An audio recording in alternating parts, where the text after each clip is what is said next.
I guess you could say that when I was 17, I had a severe brain injury and it set me back a lot of years. And in 1998, I met a man who had worked for the CIA,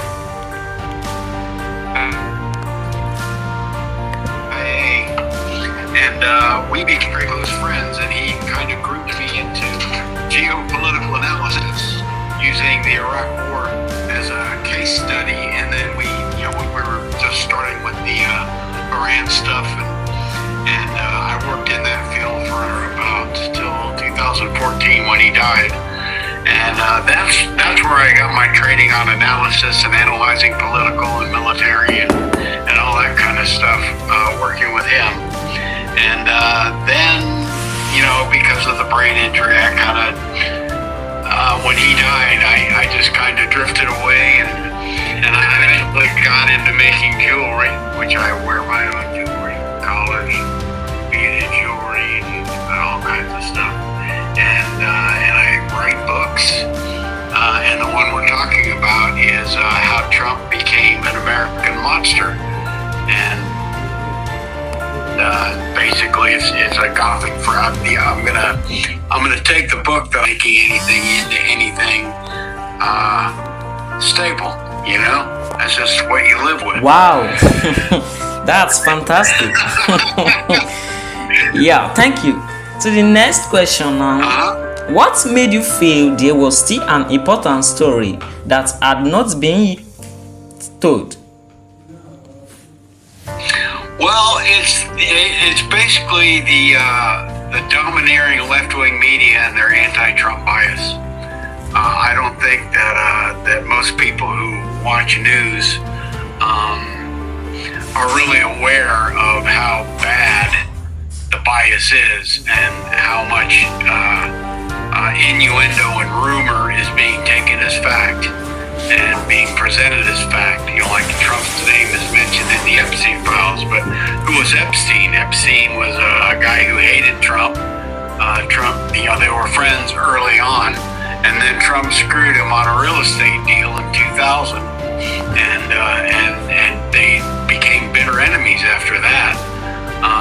He ended up having to kick him out of Mar-a-Lago when Virginia Giuffre's parents told him about how he was trying to steal their daughter, and that's how she got involved with the island and all that shit. Excuse my language, I shouldn't do that. Oh my God! Thank you for that. But even Virginia Giuffre, though, said in several interviews that Trump never did anything with any of the girls. He wasn't involved in any of that stuff. She never saw him do any of that stuff.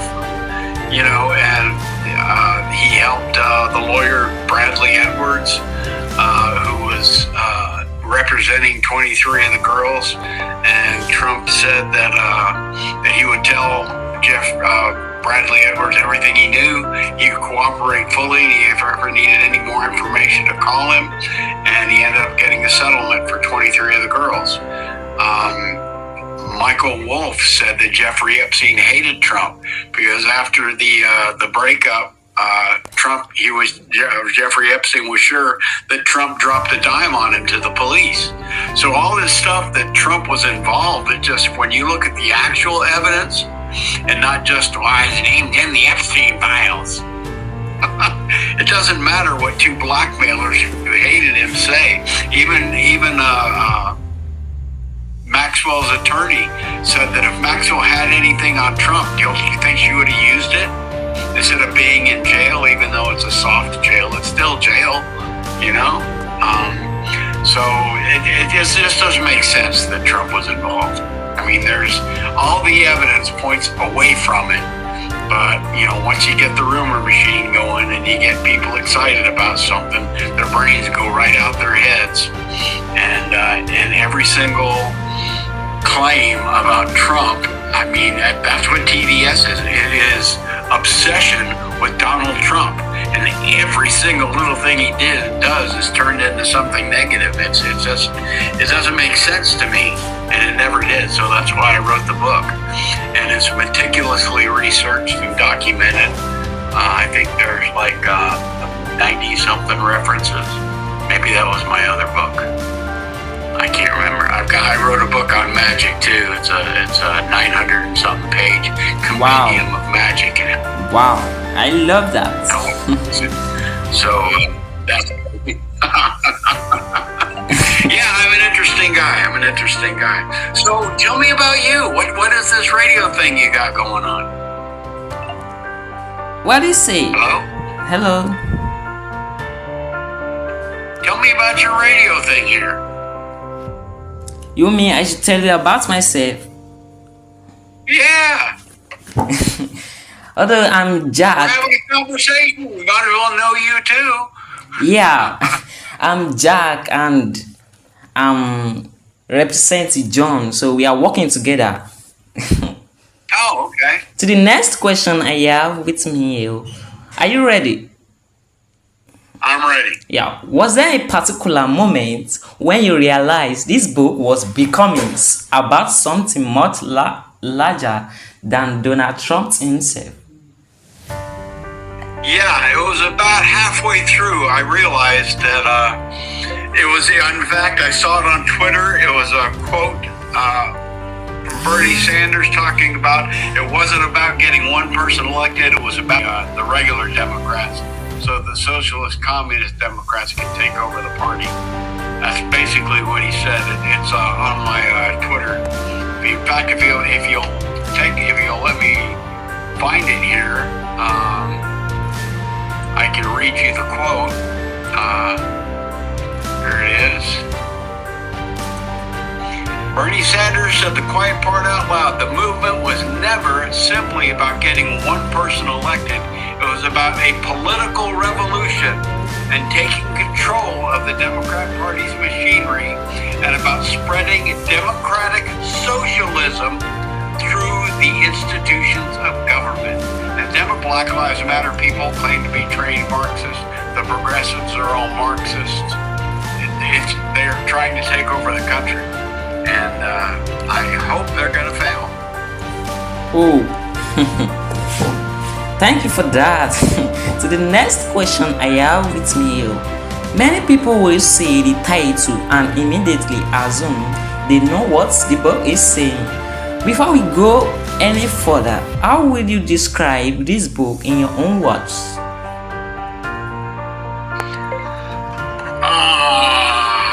Well, the basic argument is that Trump was never the whole story. Trump became the spectacle. He became the focus, the monster placed at the center of the stage. The Democrat Party put all their attention on him, all the insults on him, all the accusations on him, while they are taking the Democratic Party and turning it into a socialist party. So it's all a distraction. The Trump stuff, they created the monster, focus on Trump, and we're going to change the party from what it used to be, a party of the working people, to a party of the educated elites and billionaires on the left who want to control the country, basically. Wow, thank you for that. Alright, let's talk about the title. Donald Trump, the creation of an American monster. It is provocative.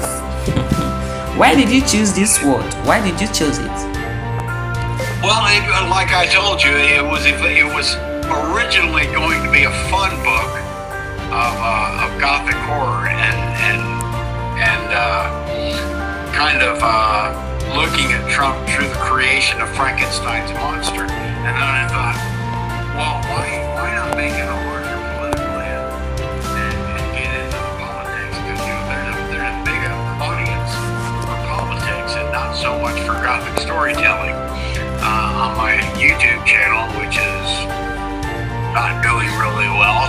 I do some Gothic storytelling. Thank you. And but YouTube is hard. I'm not a presenter. I come across good like this.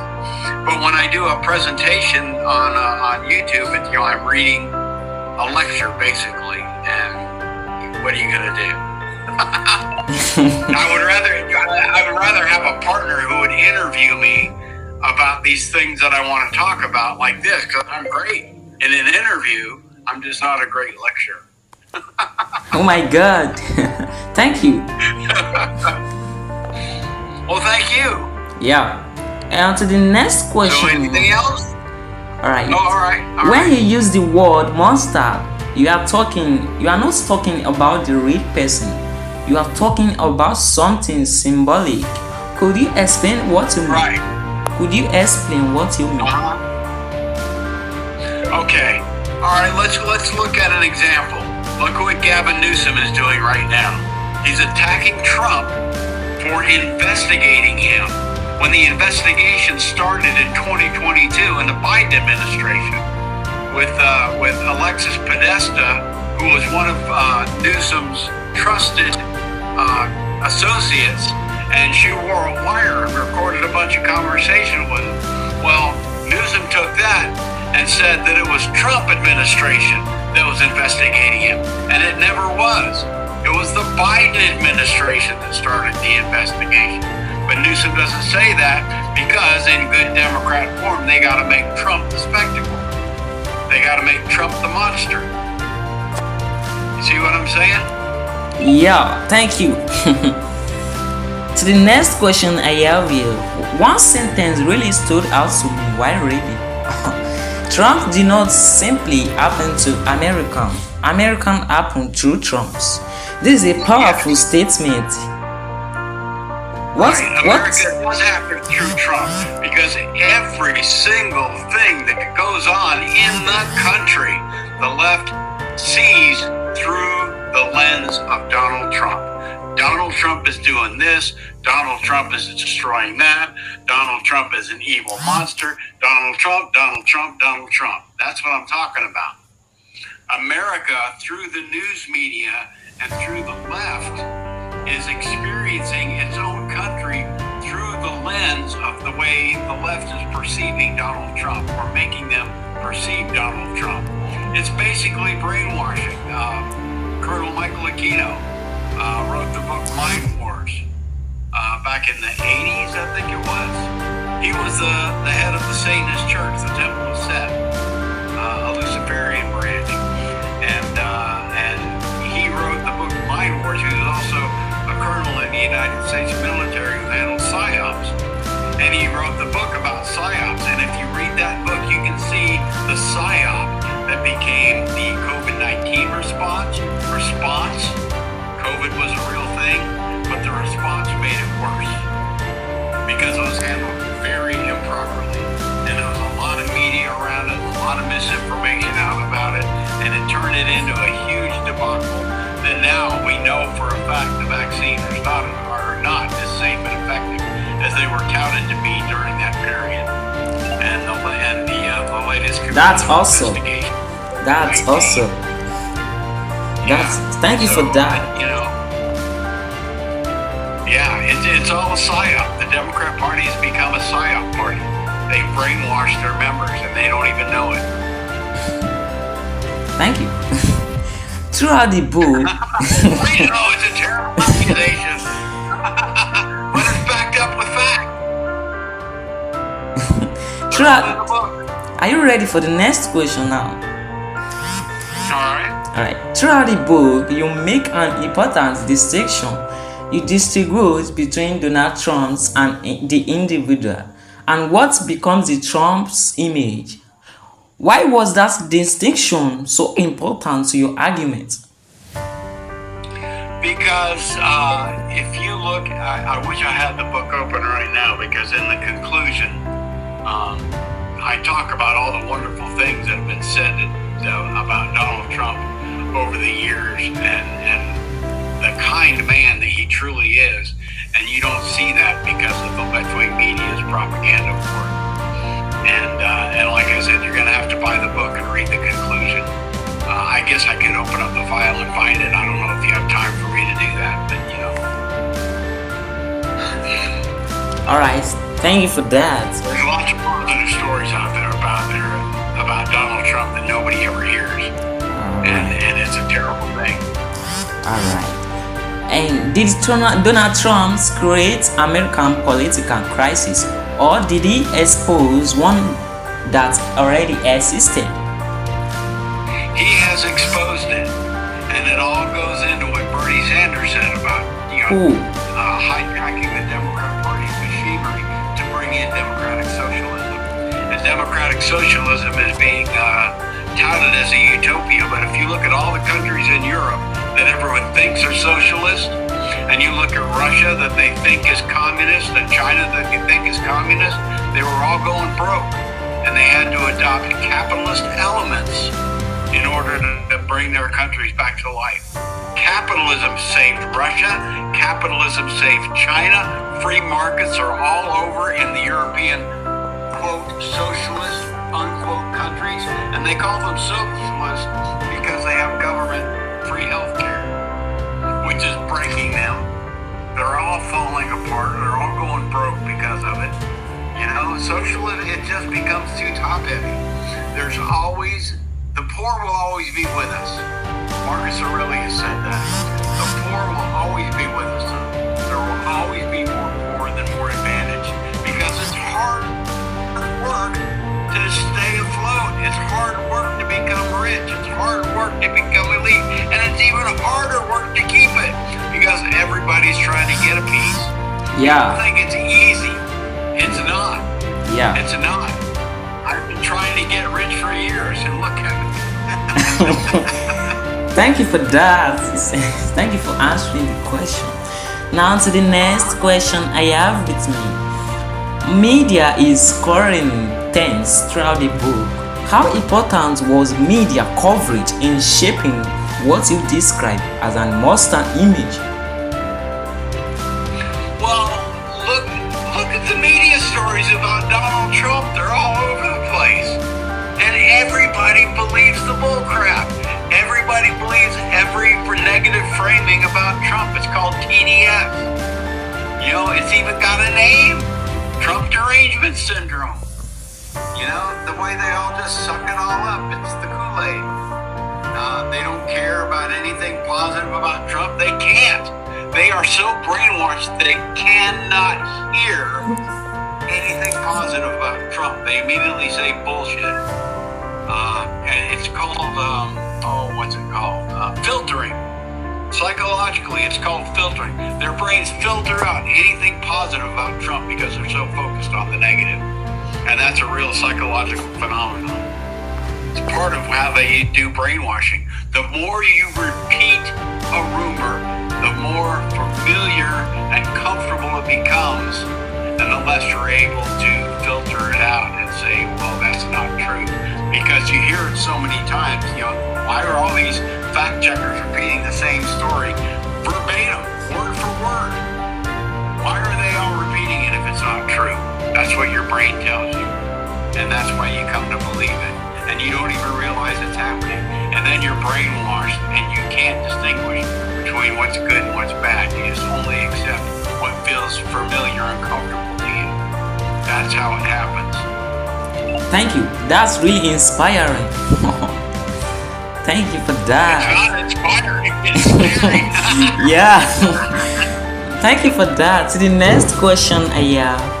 Do you think media attention sometimes made Donald Trump even more influential? Did you get the question?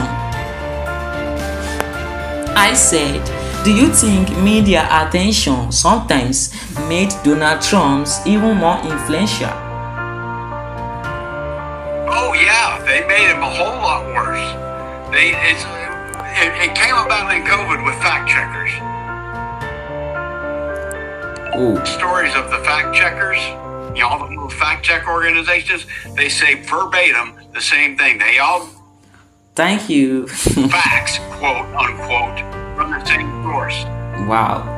When you look at They all American, say the same thing over and over and over, page after page after page after page of the same people saying the same things over and over again, and it's brainwashing. It's textbook brainwashing. You isolate people with which was what cancel culture was. Anyone who goes against the narrative gets canceled. Both sides did it. It was a stupid thing to do. It's censorship, and it's wrong. But both sides do it because they were in a battle with each other, you know. And the only way to fight dirty, the only way to fight someone who's fighting dirty is to fight dirty. And once you fight dirty, and that's the terrible thing about how it happened.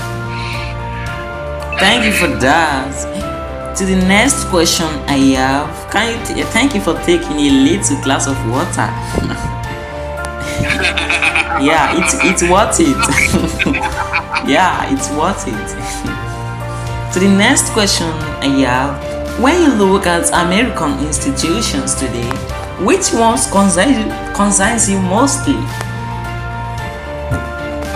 The Democrat Party and the way it's being taken over by the progressive socialists. The Democrat Party used to be a really, really good party, a good party for the working man. You know, my parents were Republicans and my whole family's Republicans, but I like the idea of conservatism, which is, you know, fiscal responsibility and small government.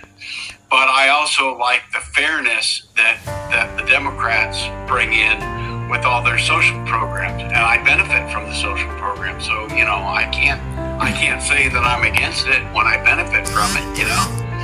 But those social programs are important because we do live in a country where there is a larger and larger divide between the working class and the elites, and the working class and the middle class, who every single year they get smaller and smaller and smaller and taxed more and more and more. And it's always the Democrats who bring out the taxing and spending, and the Republicans who cut the taxes. And you know, it's just a battle back and forth.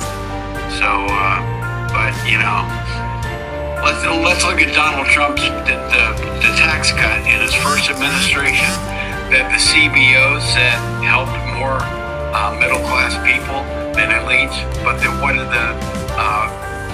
did the Democrats and the media say? That it all went to the rich. Well, that's just untrue. The evidence from the CBO says otherwise, the Congressional Budget Office. And this last time with the big beautiful bill, people benefited more. The middle class benefited more for the big beautiful bill than the elites. But the Democrats are all talking about the elite Republicans, and they just ignore their own elite Democrats like Mark Zuckerberg and George Soros and Warren Buffett. They're all fighting against Trump. They're all putting their money against Trump. Maybe not Buffett. I'm not sure about Buffett, but I know Soros. Through all these little NGOs he started, the non-governmental organizations you hear so much about that are supposedly part of the executive branch, but the way they're structured, they're not subject to executive control. A recent Supreme Court decision allowed Trump to be able to fire people in NGOs because they're technically under the executive branch. So that was a good thing. Oh, thank you for that. I have the next question here. Where do you believe public trust began to break down? I don't know. Before Trump, see, I was an anarchist before Trump. I didn't like government at all. I thought it was all bullshit and nobody was trying to do anything positive.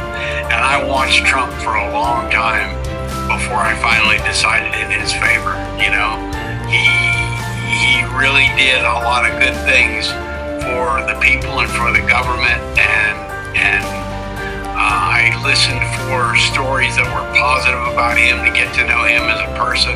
And then I saw the way all these other stories by the media were twisted against him, like the grab women by the pussy thing. He said in Hollywood, with Hollywood culture, you can walk up and grab a woman by the pussy and she expects it because that's how she gets parts. You know, that's Hollywood culture. And then you can look at all the pedophilia in Hollywood culture and all the stars that got broken down for that, and you know. But that he was talking about Hollywood culture. He didn't say that he grabbed women by the pussy. He said that in Hollywood you can, and that was twisted out of control. And every little thing he says is twisted into something that it's not, and that's just ridiculous. You know, why do they have to do that? Because they needed to create a monster out of Trump, because he garners so much attention. He's a flawed man. He's bombastic. He talks a lot. He says a lot of things that people don't like. He's not like a politician who has these cleaners look over all their speeches and everything they say and clean it up and have all the negative stuff removed and all the offensive stuff removed, so that they come across as not really taking any positions because they don't want to piss anybody off, so you don't know what they stand for. You know exactly where Trump stands. He says what he says. He doesn't care how people take it. You know, in the first administration, he focused on the lying media. Now it's just like, they're going to do what they're going to do. Who cares? Every once in a while, he'll call a reporter out for being evil. But he doesn't do it like he did in the first administration. He's learned. You know, the more attention you give him, the worse it gets. So now he just does what he does. All right. He doesn't defend himself anymore. Melania Trump has never defended him against all the accusations of infidelity. He's denied all the affairs. And, you know, with Graham Plattner, the Democrats are literally saying he's denied the accusations of the woman who's accusing him. And that matters. Unless you're Donald Trump. Donald Trump, when he denied it. Oh my God. He didn't listen. He didn't care. So it's a double standard on the left. It's ridiculous. Yeah. But Plattner has a freaking Nazi tattoo on his chest. They're trying to, he was just drunk and got it by mistake. No, you don't get a Nazi tattoo, a skull and bones that created by the Nazi Party for Nazis, if you're not a Nazi. Oh my God. Thank you for answering the question. No problem. To the next question I have here. You write about resentment, emulations, distrust, and political anger. Why do you think those emotions became so powerful in modern American politics? Because the things that they accuse Donald Trump of are so horrific that they bring about an emotional response. And once your emotions get involved in your decision making, you're no longer rational. You're reacting to your emotions. And that's what they do. They make these horrific claims, and your emotions get inflamed, and you get this moral outrage, and that's what the Democrat Party runs on, is moral outrage. They don't care about facts. They want to appear to be the moral people in the country, and they're really not moral people. Look at what happened to all the Antifa guys. 8 Antifa members were just convicted of domestic terrorism, and they're going to jail for between the 8 of them 500 years. You know, that's the left nowadays. Yeah, domestic terrorists. Thank you for that. To the next question. Some listeners may wonder whether this is a pro-Trump book. How do you answer that question? Well, it's basically a truth book. It's not pro-Trump, it's not anti-Trump, it's just truth. Alright. And it's documented truth. Alright. Likewise, some readers might say that explaining Trump's right sounds like exercising it. How would you respond to that concern? What was that again? I say likewise, some readers might say that explaining Trump's right sounds like exercising it. How would you respond to that concern?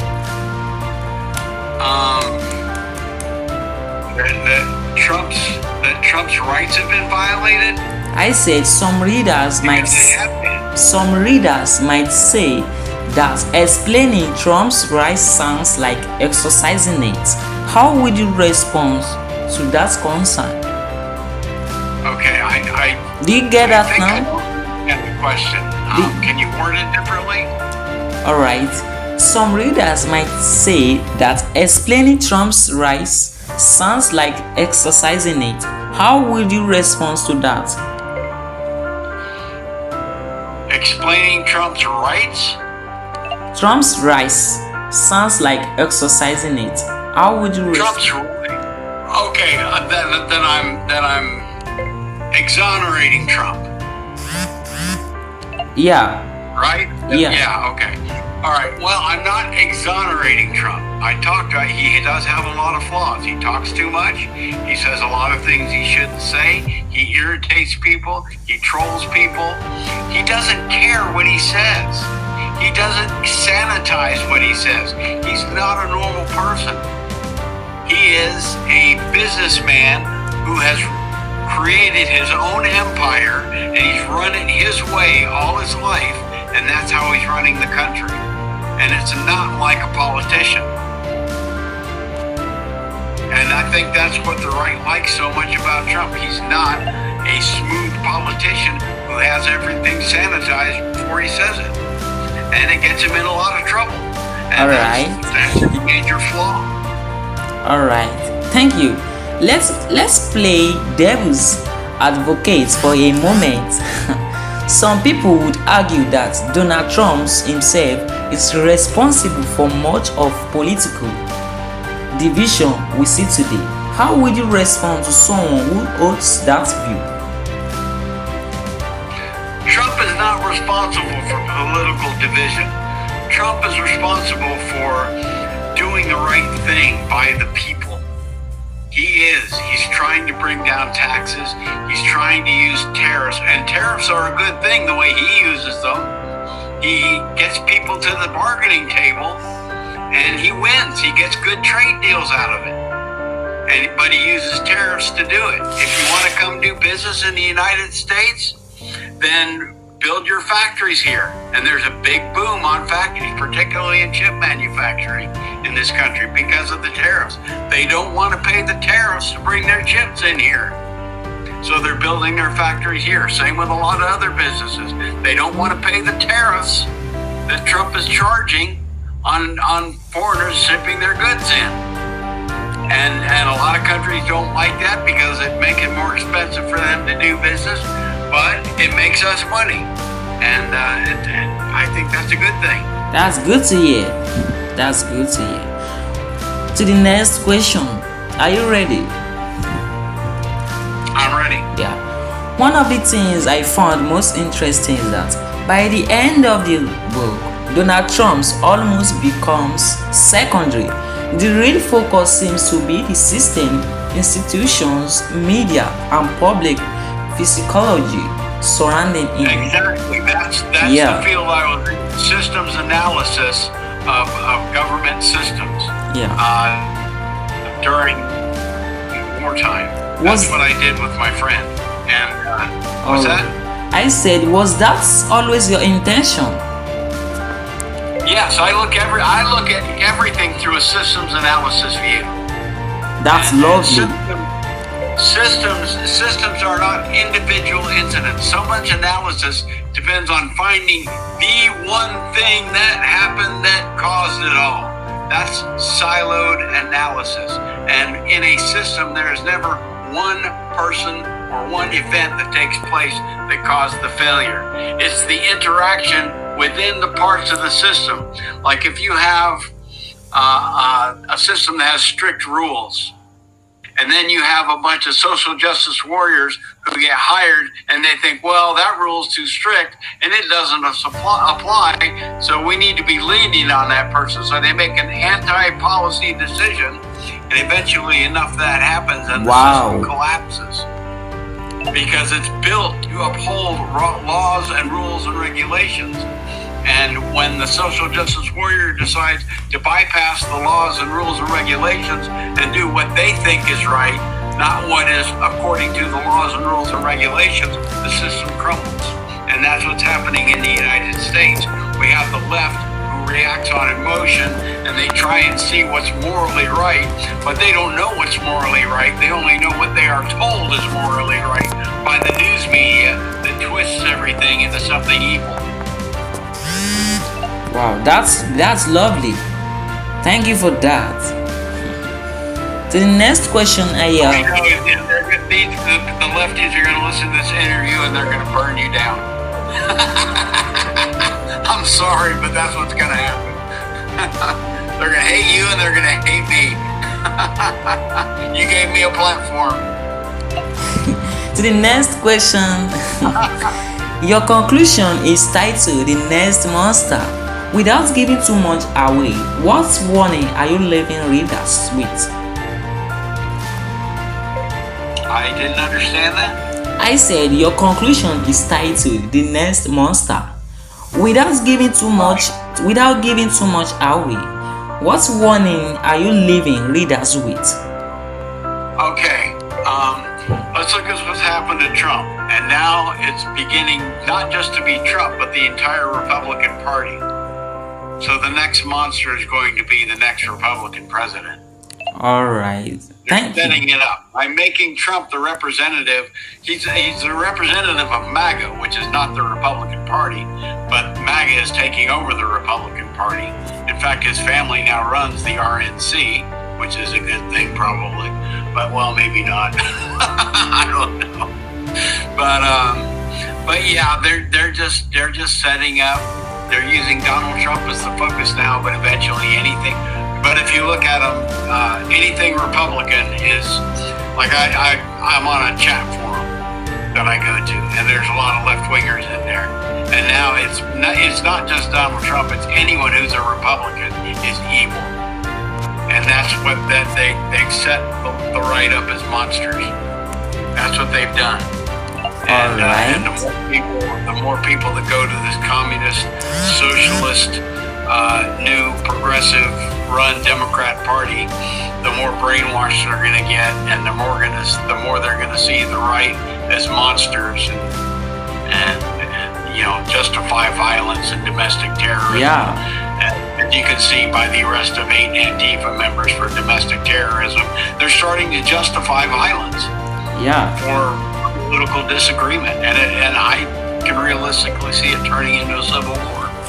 And I would hate for that to happen, but I got my little firearm over there. They come in my house, they're gonna get shot. Thank you for that. I'm ready for the revolution if it happens. Thank you. While writing this book, was there a most challenging part for you? What's there? The most challenging part for me is physical. I have a severe cervical spine injury. And oh my God. I cannot sit for a long period of time and write. Oh my goodness. Even working with AI, the process of using AI, you have to sit there and you have to argue with it. You have to tell it, no, that's not true. You have to look up another source. You have to tell it what you want it to say. You have to frame it. You have to outline it. You have to make sure it's sticking to what you want it to do, because it'll just go crazy and write whatever it wants to write. And half of it's just crap. So you got to keep a close eye on it. I have no choice but to use AI because I just can't sit for long periods. In fact, right now I'm starting to headache. I got my neck brace over here. I've been wearing that most of the day. I have to sleep in it. It's so bad. So I just can't. I can't write like normal people write, sit there for hours and write. I just can't do it. Sorry to hear that. No biggie. All right. It's life. To the next question, was there one chapter that proved especially difficult to write? Chapter 5. Oh. Chapters 1, 2, 3, and 4 were the setup. They start setting the idea in chapters 1, 2, 3, 4, and 5. In chapter 5, I make the actual claim and start to lay it down hard. And I had to decide, do I want to lay it down hard right away, or do I want to build into it? So I decided to build into it slowly. And you can see the documentation in there. And then chapters 6 through, I believe, 16 all take a different aspect of the machine that turned Trump into a monster and break it down into its individual parts. So I took a systems analysis and I broke it into silos to show how the silos contributed to the breakdown of the system. Wow, thank you for that. I know a lot of that's going over people's heads. They don't understand system versus silo analysis. Oh my gosh. I knew this was going to be hard. Thank you for that. To the next question now. If every reader finished your book remembering only one idea, what would you hope the idea would be? I would hope that after reading the book, that they read the conclusion and see all the positive things about Donald Trump and say, you know, after what they did to him, this could actually be more true than that, because they violated his rights, they've lied about him, they've maligned him, they've made up stories that weren't true, they've pushed those stories over and over again through fact checkers. It's been a horrible thing. I couldn't imagine being Donald Trump. I mean, I break down when I get criticized. If I had to be criticized like he was criticized, I couldn't do what he did. He's an incredibly strong man, you know, and when he has his little breakdowns, I don't blame him, because I break down like that easily. I get mad at people. I yell and scream. On the chat forum, I'm a maniac. I'm loved by most, hated by the lefties. Oh my God. If I may ask, can you show us your book cover on screen? Can I show the book on screen? No, I don't have a hard copy of it. Alright. You have a picture of the cover there on Twitter. You used it. It was really good of you this morning. Alright. Where can our listeners connect with you? Where can the readers connect with me? Yeah. Go to my website, lucianseraphis.com. In fact, let me write it down here and put it up on the screen, and you can see it.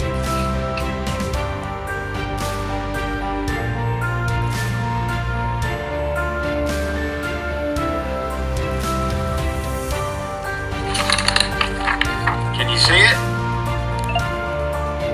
Yeah, I can.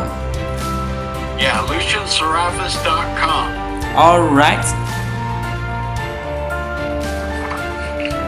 Alright, thank you for that. It's a pleasure speaking with you today. Well, it's a pleasure speaking to you too. You're really good at this. Thank you for joining. Thank you for taking the time to share your research and perspective with our audience. Not a problem. And I hope they enjoyed it. And I hope they don't hate me because of it. Where can our listeners follow you? Where can our listeners follow your work online? Just look up Lucian Seraphis. I've got 2 of the books now up on Amazon Kindle. They'll probably be up on Friday. I just submitted them today. Wow. 2 of them, and I've got 13 more to put up this week, so I'm going to be busy. Most of them are really short. The Trump book is 220-something pages. The Magic book is 260-something pages. The compendium, which is on my website, the research compendium that's searchable, is 965 pages. Now that's on my website, lucianseraphis.com. And I've got a bunch of other books I'll be putting up. That's awesome. That's awesome. Okay. Is there any book we are currently working on at the moment? Well, I just finished the 900-page compendium, so I think I'm going to take a little break. Alright, I would love to share an exciting news with you. Okay. Alright, our editorial team selected Donald Trump's declaration of an American Mustang for our exclusive newspaper spotlight. And this is a magazine's editorial feature style where we spotlight selected book, a professional written article highlighting the author work. So the feature is designed to give readers a deeper look into the book and its message. A part of the spotlight will also encourage authors to maximize its reach by sharing the published feature through their own websites, social media platforms, newspapers, spotlights and newsletters, and book community networks. It is a great way to extend the conversation beyond the interview and connect with even more readers. Okay. When I see your ads go up on Twitter, your tweets and stuff for your magazine, I will definitely include them in my social media advertising. Wow, I would love to share more with you after the interview. Okay. All right. Thank you for joining. All right. Thank you very much. I appreciate you. Bye. All right. Bye-bye.